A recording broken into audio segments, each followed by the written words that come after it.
안녕하세요. 모토데일리 최태인 기자입니다. 저희는 지금 오늘 용산, 여기가 서울 용산의 도요타 코리아 용산 전시장에 나와 있습니다. 저희가 여기에 온 이유는 이 도요타 코리아가 이 도요타의 플래그십 세단이죠. 이 아발론, 올뉴 아발론을 이제 출시를 했는데, 지금 보이시죠?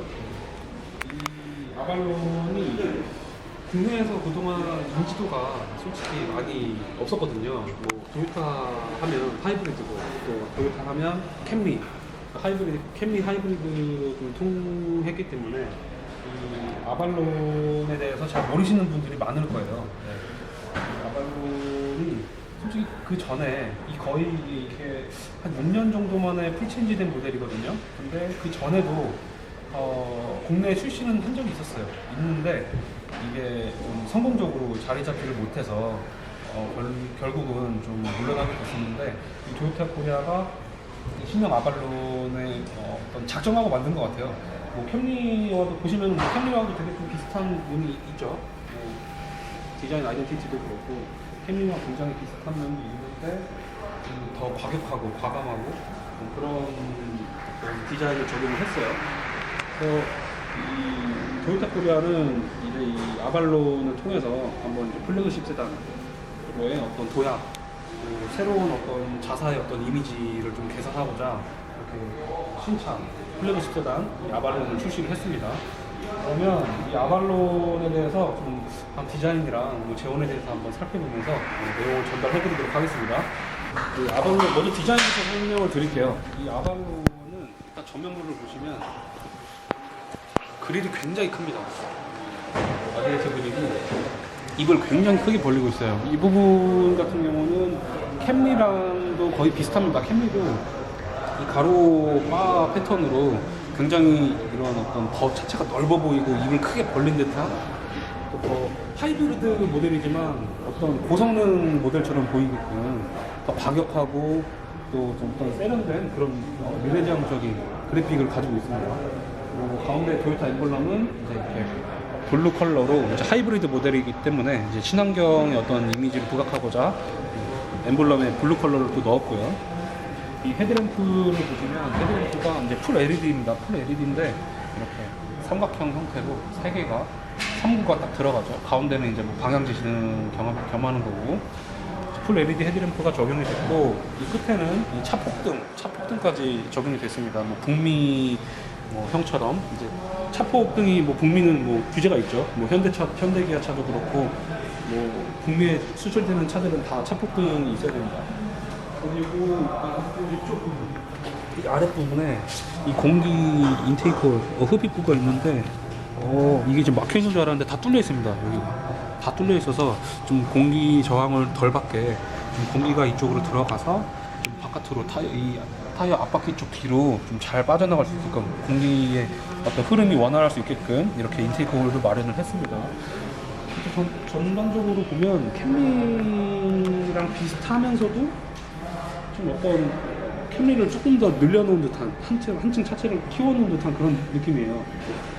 패밀리룩을 좀 잘 하는 느낌이고, 전반적으로 요즘 디자인 트렌드처럼 와이드 앤 로우, 차체가 전반적으로 낮고 넓어 보이는 그런 디자인을 적용을 했습니다. 그리고 보통 헤드램프가 이 앞핸더 위쪽에 보통 위치를 많이 했었거든요. 그동안 뭐 현대기아 차도 그렇고 도요타 차량도 그렇고요. 근데 이 앞핸더 부분, 휠하우스를 기준으로 거의 헤드램프가 거의 비슷한 선상에 있어요. 굉장히 낮게 좀 디자인이 됐습니다. 그리고 측면을 한번 넘어가 볼게요. 측면은 일단 캠리랑도 굉장히 비슷해요. 일단 전체적으로 캠리의 어떤 디자인 모티브를 가지고 차체를 더 키워놓은 듯한 느낌이거든요. 일단 뭐 그래픽 같은 경우는 굉장히 어떤 라인을 간결하게 했었어요. 캐릭터 라인을 보면 이 앞핸더 휠하우스에서 시작해서 쭉 직선으로 도어 캐치 부분을 따라가다가 이 뒷도어 하단 쪽으로 살짝 떨어지는, 드로핑으로 떨어지는 그런 그래픽을 적용을 했고, 뒤쪽으로는 이 리어 테일 램프 부분에서 좀 또 그래픽이 일자로 쭉 오다가 좀 사라지죠. 여기서 좀 그래픽 라인이 보이다가 점점 이렇게 페이드웨이 사라지는 어떤 속도감이 느껴지는 그런 어떤 그래픽을 적용했습니다. 그래서 차체가 전반적으로 좀 볼륨감이 느껴지고 또 라인이 있어서 좀 속도감이나 어떤 다이내믹함을 좀 표현하려고 노력했던 것 같아요. 이 하단부 같은 경우는 이 부분이 조금 독특한데, 보통은 이 사이드 스커트 부분에 이렇게 일자 라인으로 쭉 그냥 처리하는 부분이 일반적이거든요. 근데 이 아발론 같은 경우는 이 부분에 그래픽을 일자로 떨어뜨려 놓고 그 위쪽으로 또 이중으로 그래픽을 넣어서 좀 더 되게 입체적이면서도 어떤 기하학적인 어떤 패턴 같은 거를 좀 넣은 것 같아요. 이 부분도 좀 굉장히 새롭게 느껴지고, 그리고 휠 같은 경우도 뭐 캠리 하이브리드랑 거의 뭐 유사한 휠 디자인이 적용이 됐습니다. 스포크가 굉장히 많고 하이브리드 모델이기 때문에 좀 보통은 이 공기 저항을 덜 받게 하기 위해서 이렇게 좀 이렇게 살을 좀 많이 넣는 게 아니라 보통 이렇게 막아 놓는 경우가 많거든요. 공기 저항을 덜 받게 하기 위해서, 연비를 높이기 위해서. 그런데 이 토요타 같은 경우는 뭐 이런 어떤 디자인의 세련미까지 놓치지 않으려고 노력을 한 것 같습니다. 이 앞부분에는 하이브리드 로고가 레터링이 자리 잡고 있고요. 그리고 사이드 미러는 보통은 여기 A 필러 끝부분, 이 부분에 위치를 하게 되는데 플래그 타입으로 적용이 됐습니다. 그래서 플래그 타입으로 적용이 됐고, 요즘 추세인 것 같아요. 플래그 타입. 플래그 타입으로 해놓으면 뭐 시야 확보라든지 뭐 이 부분에 어떤 공기의 어떤 흐름 이런 것들이 조금 더 원활하게 되기 때문에 뭐 이런 것도 좀 최근 트렌드를 반영했다고 볼 수 있습니다. 그리고 캠리랑 가장 좀 두드러지는 것은 이 윈도우 그래픽인데, 윈도우 그래픽이 캠리는 이 부분에서 이제 짧게 끝나서 떨어지거든요. 그런데 아발론 같은 경우는 길게 최대한 이 C필러 뒤쪽으로 길게 이 쿼터 글래스를 길게 빼서 좀 뾰족하게 해놨죠. 날렵하게. 그래서 조금 더 플래그십 세단이고 대형이지만 좀 진부하지 않게, 지루하지 않게 뭐 속도감이 좀 느껴지는 다이내믹한 어떤 그래픽을 넣으려고 좀 디자인으로 승화시키려고 노력을 한 것 같아요. 그리고 뒷부분으로 넘어가 볼게요. 뒷부분은 일단 굉장히 입체적입니다. 그리고 보면은 캠리랑은 또 전혀 다른 분위기거든요. 뒤에 같은 경우는 이 리어 부분은 이렇게 테일램프가 여기 보면 굉장히 입체적입니다. 이 음각으로 들어가는, 마이너스로 들어가는 어떤 각을 넣어서 굉장히 3D 패턴에 되게 미래지향적이고 기하학적인 어떤 조형물을 보는 듯한 그런 어떤 분위기를 자아냅니다. 그래서 이 부분 끝에 이 테일램프가 일자로 쭉 이어져 있어요. 쭉 이어져 있는데 굉장히 더 와이드해 보이고 넓어 보이고, 이 부분은 그래픽이 뭐 조명이 들어오진 않지만 이 부분까지 만약에 조명이 들어온다고 하면 굉장히 조금 야간에 봤을 때 어떤 막 포르쉐 뭐 파나메라를 보는 듯한 어떤 타박을 불러일으킬 만큼 이렇게 라인이 길게 이어져 있고요. 이 부분 같은 경우는 면발광으로, LED 면발광으로 적용이 됐습니다. 면발광으로 쭉 여기까지, 이 부분까지, 파팅 라인 있는 부분까지만 조명이 들어오고, 뒤에도 마찬가지로 에블럼의 블루 컬러 전면과 마찬가지로 통일감을 줬고요. 그리고 이 앞에 트렁크 쪽 부분을 보면 이 마이너스 각으로 넣은 부분을 또 다시 이제 양각으로 쭉 빼놔서 이 부분이 되게 독특한 것 같아요. 이 번호판 넘버 플레이트 있는 부분이나 이 범퍼로 쭉 연결되는 부분이 굉장히 독특합니다. 여기서 이 각도에서 한번 보시면 굉장히 독특하죠. 이 테일램프 부분이랑 저기 있는 부분이 딱 트렁크 리드랑 좀 범퍼랑 이어지는 부분이 굉장히 독특합니다. 범퍼 하단은 이제 이 부분이 보통 일반적으로 머플러가 들어가는 부분인데, 하이브리드 모델이기 때문에 이제 머플러는 뭐 노출형으로 놓지 않고 히든 타입으로 적용을 했습니다. 대신에 이 부분이 보통 머플러가 없으면 그냥 플라스틱이나 뭐 일반 이 바디 컬러로 범퍼가 그냥 밋밋하게 마감되는 부분이 일반적인데, 이 부분에 그래픽을 넣어서 머플러가 있는 것 같은 어떤 착각을 불러일으키기도 하고, 이 부분이 좀 뚫려 있으면 더 좋았을 텐데, 뭐 공기가 더 빠져나오는 부분이 있으면 좋을 텐데 그 부분은 아니어서 좀 막혀 있습니다. 여기는 맡기고 그냥 어떤 흉내만 좀 낸 걸로 보이고요. 이 부분도 마찬가지로 네, 뚫려 있는 것 같지만 만져보면 다 막혀 있습니다. 고성능 차들이 보통 이런데 뭐 이렇게 메쉬 타입으로 뚫어 놓는데 여긴 다 막혀 있고 아래는 네, 이 반사판이 적용이 되어 있습니다. 그래서 전반적으로 또 차체랑 이 차체 밑부분이랑 투톤을 적용을 해서 조금 더 스포츠 세단 같은 하이브리드 모델처럼 어떤 진부하고 이런 느낌이 아니라 스포츠 세단 같은 어떤 분위기를 좀 연출을 하려고 많이 신경을 쓴 것 같아요. 네, 전반적으로 차체가 캠리보다 확실히 큽니다. 캠리보다 훨씬 크면서도 뭔가 좀 부담스러운 어떤 사이즈가 아니라 보통 플래그십 세단 보면 뭐 EQ500이라든지 S클래스 7시리즈 이런 것들을 보면 어떤 막 무게감이나 좀 뭔가 좀 묵직하고 조금은 범접할 수 없는 뭐 그런 어떤 약간 동떨어진 분위기가 뭐 일반적인 차들과는 좀 분위기가 좀 전혀 다가가기가 어려운 느낌이 좀 많이 나는데 이 아발론 같은 경우는 플래그십 세단인데도 조금 좀 오너드라이브의 성격이 더 강한 그런 캠리에 좀 너무 이렇게 질리신 분들 아니면 뭐 캠리와는 또 다른 캠리나 어코드, 혼다 어코드 이런 차량들과는 또 다른 어떤 나만의 어떤 플래그십 세단이나 한층 더 색다른 차량을 원하시는 분들한테 딱 좋은 대안이 될 만한 그런 차량인 것 같습니다. 일단 디자인은 이 정도, 외관 디자인은 이 정도로 살펴보고요.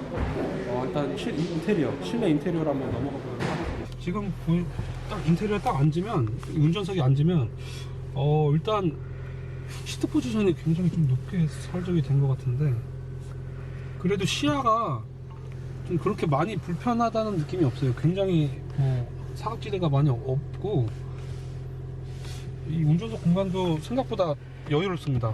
이 무릎 공간이라든지 허벅지가 닿는 부분, 이 시트의 어떤 착좌감, 뭐 등받이도 그렇고 시트 아까 뭐 아발론 출시 행사 때 뭐 굉장히 고급 소재와 어떤 패턴으로 좀 아발론과 캠리 이런 것 이 차별화를 좀 많이 뒀다라고 얘기를 했는데 실내에 막상 들어오면 좀 아쉬운 부분도 많이 보이고 단속 구간입니다. 아쉬운 부분도 많이 보이기도 하고 또 한편으로는 캠리보다 조금 더 나은 부분도 보입니다.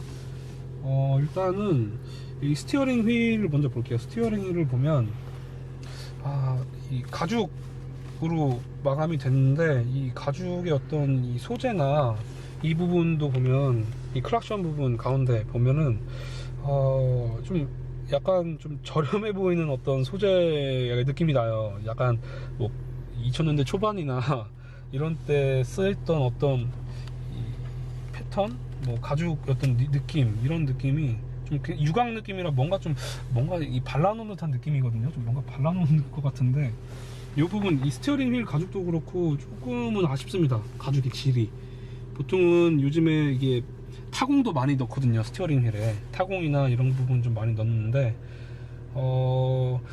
저번에 제가 혼다 어코드 탔을 때 스티어링 휠이랑 뭐 큰 차이는 없는 것 같아요. 어떻게 보면은 스티어링 휠 같은 경우는 뭐 어코드가 오히려 조금 더 고급스럽다라고 느껴질 정도로 이 아발론의 스티어링 휠은 좀 아쉽습니다. 소재가. 그리고 이 부분도 이 어떤 이 버튼들 나열해 놓은 것도 굉장히 깔끔하게 해놓긴 했는데 이런 부분이 그냥 이렇게 좀 무광 플라스틱이 아니라 좀 뭐 블랙 하이그로시라든지 뭐 이런 어떤 고급 소재를 좀 적용을 했으면 조금 더 입체감이나 이런 고급감이 살아났을 것 같은데 그 부분이 좀 아쉽습니다. 그리고 전반 이 도어 트림 이 부분 끝부분 이 중간 부분을 시작으로 우드 트림이 쭉 있습니다. 이 우드가 시작돼서 앞에 대시보드 센터 페시아 부분까지 쭉 이어집니다. 굉장히 좀 외관과 마찬가지로 실내에서도 입체적이고 뭐 양각과 음각을 이렇게 통해서 플러스와 마이너스 각을 적용을 해서 굉장히 입체감과 미래지향적이고 조금 기하학적인 어떤 느낌을 많이 내려고 한 것 같아요. 근데 플라스틱 부분, 이것도 원목은 아니고 그냥 플라스틱 같은데 이 부분도 좀 뭔가 이 외관에서 봤을 때 그렇게 고급감이 많이 느껴진다는 느낌은 크게 들지는 않는 것 같아요. 뭐 호불호가 있겠지만. 그리고 대시보드 상단도 네, 크래시 패드도 여기가 다 우레탄입니다. 우레탄, 가죽이 아니라 우레탄으로 돼 있고, 근데 너무 좀 이런 소재가 이 마감하는 게 조금은 눌러보면 굉장히 폭신하고 소프트한 재질인데 조금은 아쉬운 것 같아요. 전반적으로 소재 적용하는 게. 이 부분은 또 가죽인데 요런 어떤 이 나파 가죽인 것 같은데, 이런 가죽, 고급스러운 가죽이, 이런 가죽이 스티어링 휠에 딱 들어갔으면 하는 딱 느낌이에요. 딱 요 부분이, 요 가죽 느낌이 여기 딱 손 잡는 부분, 스티어링 손에 닿는 부분에 이런 가죽이 딱 들어갔어야 될 것 같은 느낌인데 그렇지 않아서 좀 아쉽습니다. 그런 부분이. 그리고 일단 계기판을 보시면 계기판이 디스플레이가 아니에요. 디스플레이는 아닌데 가운데 이 창이, 가운데 창만 디스플레이가 적용이 됐고 그 양쪽에는 그냥 속도계 일반 계기판이 적용이 됐습니다. 속도계도 그렇고 전체적으로 계기판 시인성은 굉장히 뛰어난 것 같아요. 캠리도 그랬고 시인성은 굉장히 좋고요. 그리고 또 가장 돋보이는 거, 이 실내 딱 탑승하면 돋보이는 게 이 센터피샤 이 중앙 부분이거든요. 보시면 이렇게 이 센터 암레스트에서 쭉 시작돼서 이렇게 뭔가 좀 솟아오르는 듯한 그런 어떤 디스플레이가 적용이 됐습니다. 송풍구가 여기 가운데 위치하고 있고, 이 뒤쪽도 뭔가 송풍구랑 연결되는 듯한 어떤 입체적인 그래픽을 넣었어요. 좀 미래지향적인 느낌도 좀 나고, 그래픽 송풍구가 여기 되게 좀 뜬금없이 있는 느낌이 좀 없지 않아 있는데, 송풍구가 중간에 자리 잡고 있고, 디스플레이, 이게 디스플레이가 9인치 정도로 알고 있는데, 네, 디스플레이가 9인치인 걸로 알고 있습니다. 이 정도 크기가. 그리고 메뉴, 자주 쓰는 메뉴들은, 이제 버튼들은 외관 앞쪽으로 물리 버튼으로 빼놓고, 웬만한 버튼들은 거의 이제 디스플레이 안에 내장을 시켜 놓은 것 같아요. 이 아랫부분은 이제 공조장치 온도를 확인할 수 있는 그래픽이 또 있고, 딱 직관적인 것 같아요. 굉장히 좋은 것 같아요. 저는 이렇게 자주 쓰는 어떤 버튼들, 열선이라든지 히터나 에어컨 온도 조절하는 것들, 라디오라든지 이런 것들 간단하게 좀 주로 많이 쓰는 것들이 밖으로 버튼들이 굉장히 깔끔하게 나열이 되어 있습니다. 그래서 이 부분은 굉장히 좋은 것 같아요. 딱 필요한 버튼들은 바깥으로 직관적으로 빼놓고, 좀 자주 잘 안 쓰는 버튼들은 이제 디스플레이 안쪽으로 넣어놓고, 그런 거는 굉장히 잘 해놓은 것 같습니다. 그리고 그 앞에 변속기, 자동 변속기가 위치해 있고, 뒤로는 에코, 노멀, 스포츠, 이 모드 변속하는 모드를 바꿀 수 있는 드라이브 셀렉트랑 오토홀드, EV 모드 이런 게 자리 잡고 있습니다. 여기는 전자식 파킹 브레이크가 자리 잡고 있고, 이 컵홀더가 굉장히 독특해요. 보통은 이 원형이 두 개가 들어가는데, 이 원형 컵홀더 하나랑 이 타원을 잘라 놓은 듯한, 반을 절단해 놓은 듯한 그런 그래픽의 그런 컵홀더가 두 개가 마련이 됐습니다. 이 안쪽으로는 수납 공간이 되어 있는데, 이 부분은 스마트폰 무선 충전이 되는지 모르겠네요. 스마트폰 무선 충전이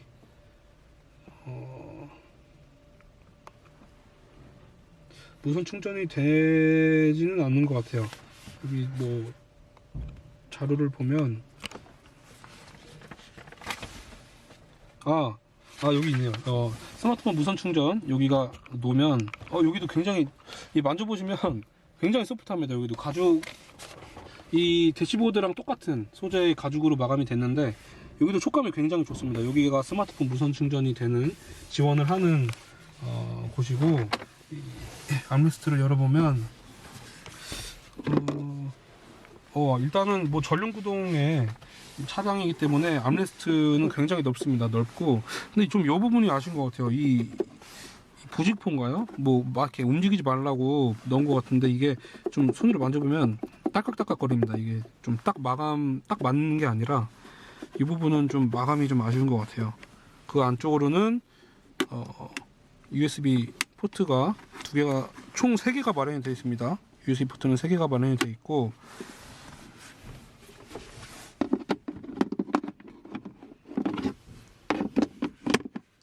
그리고 네, 실내는 뭐 전반적으로 좀 눈에 보이는 거는 고급감이 좀 느껴지기는 하는데 부분적으로 소재 선택이 좀 아쉬운 것 같아요. 소재가. 그리고 뭐 이 부분은 요즘 뭐 볼보도 그랬고 벤츠도 그렇고 보통 요즘에 일반적으로 이런 직물 소재가 많이 적용이 되죠. 뭐 고급 소재 뭐 알칸타라도 있겠지만 보통은 이렇게 직물 소재로 깔끔하게 마감해 놓습니다. 그래도 전반적으로 실내 컬러랑 동일하게 블랙으로 이제 천장 부분을 마감을 해서 더 고급감이 느껴지는 것 같아요. 통일감도 느껴지고. 그리고 썬루프는 파노라마가 아니라 일반 썬루프가 적용이 됐습니다. 그런데 요거는 좀 이것도 좀 아쉬워요. 이 플래그십 세단이면 이 전동으로 좀 놔도 될 것 같은데, 선쉐이드 이런 거를 전동으로 좀 놔도 될 것 같은데 이게 좀 수동이라는 게 조금 아쉽습니다. 그리고 바이저도 열면 양쪽으로 조명이 들어옵니다. 근데 이 부분도 좀 컬러가 좀 화이트나 좀 이렇게 은은한 어떤 이렇게 너무 이렇게 주황빛이 아니라 좀 화이트나 은은한, 네, 여기도 보시면 이렇게 LED 화이트가 나오거든요. 이런 컬러로 똑같이 매칭을 했으면 좋았을 것 같은데 이 부분도 좀 아쉽습니다. 네, 그리고 일단은 뭐 앞좌석은 이 정도로 한번 살펴보고, 네, 바로 뒷좌석으로 넘어가 보도록 하겠습니다. 네, 바로 뒷좌석으로 넘어왔습니다. 실내에 보면 와, 뒷좌석은 굉장히 넓습니다. 보면 이 앞좌석도 좀 제가 평소 운전하는 시트 포지션에 보다 조금 더 이렇게 시트를 뒤로 뺀 상태였거든요. 그런데도 불구하고 레그룸이 굉장히 넓습니다. 보면 레그룸이 이게 지금 주먹 2개가 들어가고도 좀 더 남습니다. 지금 보면 레그룸이 굉장히 넓습니다. 그리고 센터 이 부분이 좀 요즘 차량들이 뭐 사륜구동이나 이런 뭐 후륜구동차처럼 이렇게 드라이브 샤프트가 지나가지 않는 이상 보통은 이렇게 플랫하게 평평하게 해놓은 부분이 좀 많은데 이 부분도 좀 아쉽습니다. 좀 너무 높지는 않은데 그렇다고 그렇게 낮지도 않아서 이 가운데 앉으시는 분들은 조금 불편할 것 같아요. 지금 시트도 보면 이 가운데 부분이, 이 암레스터 부분이 좀 되게 튀어나오게 돼 있거든요. 좀 약간 볼록해서 가운데 앉으시는 분은 좀 불편할 것 같아요. 일단 가죽 뒷좌석 착좌감도 굉장히 좋고요. 그리고 이 엉덩이랑 허벅지가 닿는 부분, 이 밑부분의 어떤 이 시트도 좀 여유가 길게 좀 길어서 딱 앉았을 때 좀 피로도가 좀 적을 것 같아요. 장거리를 이동할 때도 굉장히 편안하게, 시트가 좀 굉장히 폭신폭신하고 좀 뭐 소파에 앉은 듯한 그런 텐션이 좀 느껴지는 그런 시트이고요. 또 센터 암레스트를 딱 내리면 좀 플래그십 세단인데 좀 구성이 좀 굉장히 아쉽습니다. 보시면, 네, 이 부분은 컵홀더가 적나라하게 드러나 있고 여기도 뭐 수납 공간이 하나 있습니다. 뭐 태블릿이라든지 스마트폰 이런 것들을 수납할 수 있는 공간이 있는데 조금 플래그십 세단이면 아무래도 보통 그랜저보다는 조금 더 고급감이 느껴져야 되는데 실내에서는 좀 그랜저 뒷좌석의 어떤 배려가 조금은 부족하지 않나 싶습니다. 여기도 보면 어떤 따로 이렇게 수납할 수 있는 어떤 이 공간이 마련이 없고, 이 컵홀더 같은 것도 그렇고 뭐 공주장치라든지 간단하게 뒷좌석에서 오디오나 이런 것들을 조절할 수 있는 그런 것들이 보통 뭐 그랜저만 해도 있거든요. 그런데 이 토요타 플래그십 세단인데 이런 부분이 좀 부족하다는 거는 조금 아쉽습니다. 그리고 여기도 이 암레스트 내리는 이 가죽 이 부분도 조금 너무 큰 것 같아요. 그냥 이렇게 스트랩으로 이렇게 일자로 놓거나 좀 이렇게 제네시스처럼 요즘 이렇게 구멍을 뚫어서 내릴 수 있는 거를 적용했으면 어땠을까 하는 아쉬움이 좀 있습니다. 그리고 네, 레그룸은 충분하고요. 등받이 각도는 편하긴 한데 조금만 더 뒤로 누웠으면 어땠을까 하는 아쉬움은 있습니다. 헤드레스트도 목을 굉장히 잘 받쳐주고요. 헤드룸도 충분합니다. 헤드룸도 그렇게 여유 있다라는 느낌은 아닌데, 그래도 헤드룸도 충분히 어느 정도의 공간은 있고요. 그리고 실내도 뒷부분도 역시 이렇게 LED로 적용이 됐습니다.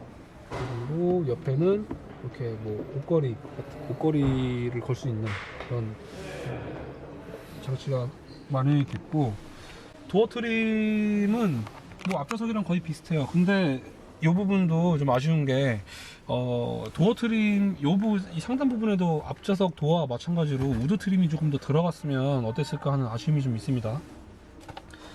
약간 밋밋해요. 이게 플래그십 세단의 어떤 이 도어 트림이라고는 좀 잘 안 느껴집니다. 보통 소나타 같은 느낌이에요. 그랜저만 해도 굉장히 좀 고급스럽거든요. 그런데 이 부분은 좀 아쉬운 것 같아요. 소재라든지 여기도 좀 굉장히 딱딱한 어떤 소재고, 전반적으로 다른 거는 다 괜찮은데 소재가 가장 좀 단점인 것 같아요. 그리고 이 가운데 부분도 공조장치가, 뒷좌석을 위한 공조장치가 마련이 됐고요. 여기도 마찬가지로 USB 포트가 2개가 마련이 됐습니다. 좀 이 플래그십이면 이 공조장치도 뒷좌석에서 이제 좀 이 독립적으로 제어할 수 있는, 온도를 좀 독립적으로 이렇게 조절할 수 있는 이 4존 에어컨이 적용이 됐으면 하는 아쉬움이 좀 있는데, 그런 게 없어서 과연 캠리보다 좀 경쟁력이나 어떤 상품성이 뛰어날까? 캠리를 두고 아발론을 선택할 이유가 있을까라는 어떤 고민을 좀 하게 만드는 그런 부분이 있습니다. 네, 실내는 또 여기까지 한번 살펴보고 외관이랑 이제 재원을 좀 말씀드리도록 하겠습니다. 네, 트렁크를 한번 열어보도록 하겠습니다. 트렁크가 누르면 보시면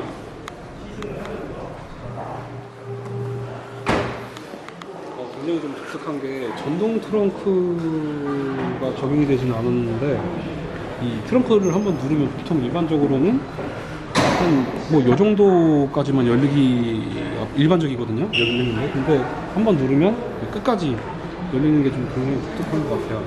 일단 실내 트렁크를 보면, 일단 가솔린 모델이랑 하이브리드는 일반적으로 전기 모터 때문에 트렁크 공간이 굉장히 손해 보는 경우가 많은데, 신형 아발론 같은 경우는 이 아래쪽에 배치를 해놔서 가솔린 모델이랑 동일한 트렁크 공간을 가지고 있다고 합니다. 트렁크 공간은 456m로 굉장히 큰 편이죠. 트렁크도 굉장히 마감이 잘 되어 있습니다. 이 부분도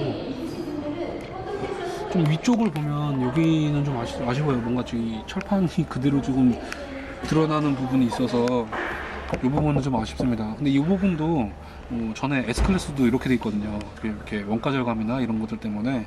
그리고 보통 트렁크 넣으면 이렇게 아래에서 위로 쳐다보는 경우가 거의 없죠. 그래서 그렇지만 요즘 현대기아차는 이런 데도 굉장히 마감을 잘 해주거든요. 근데 이런 부분은 좀 아쉽습니다. 그거 외에는 트렁크도 굉장히 넓고 마감을 굉장히 잘 했어요. 트렁크는 크게 살펴볼 만한 건 없고, 좀 스마트 트렁크가 적용이 됐으면 하는 아쉬움이 좀 있습니다. 그런 게 없어서.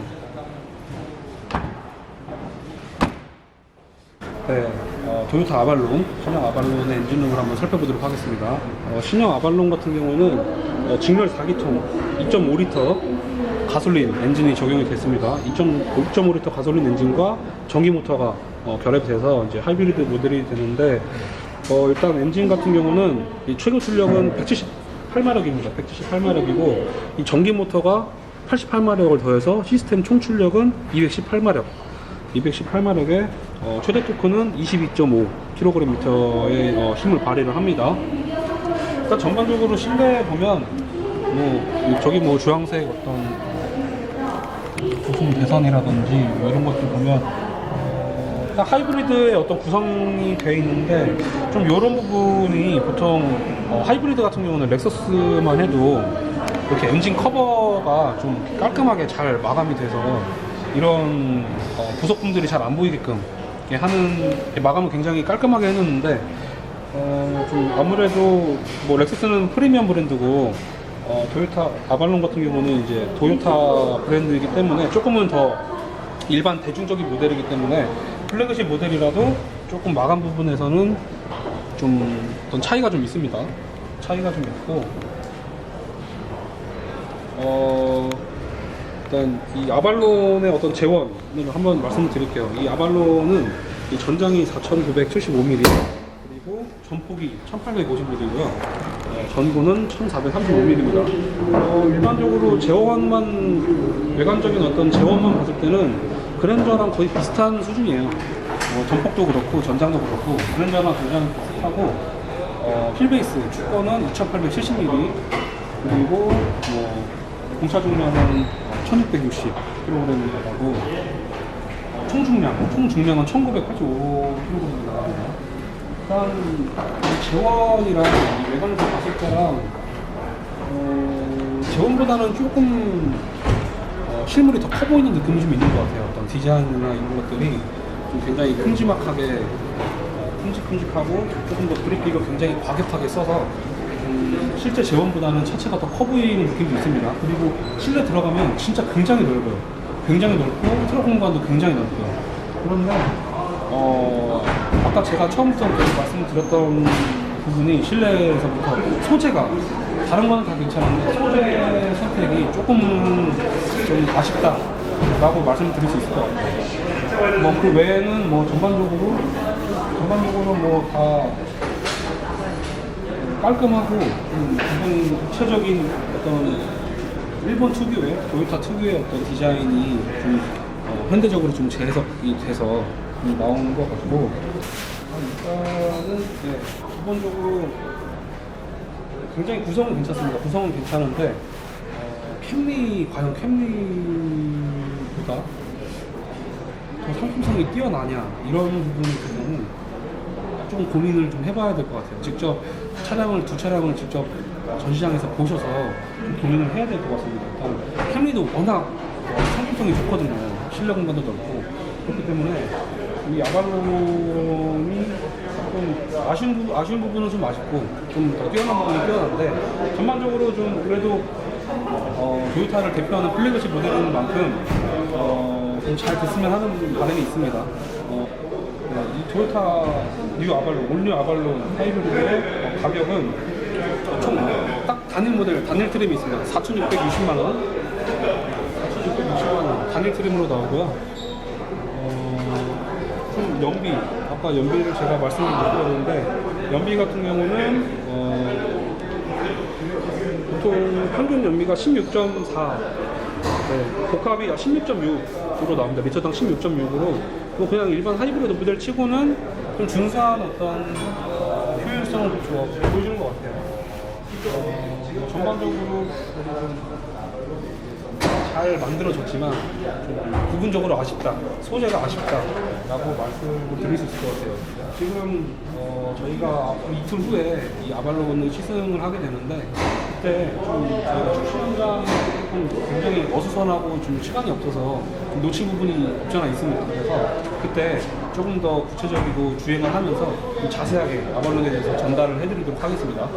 네, 그러면 지금까지 오늘 아발론을 살펴봤고 시승을 통해서 이틀 뒤에 잘 전달해드리도록 하겠습니다. 지금까지 엠모토데일리 최태인 기자였습니다. 감사합니다.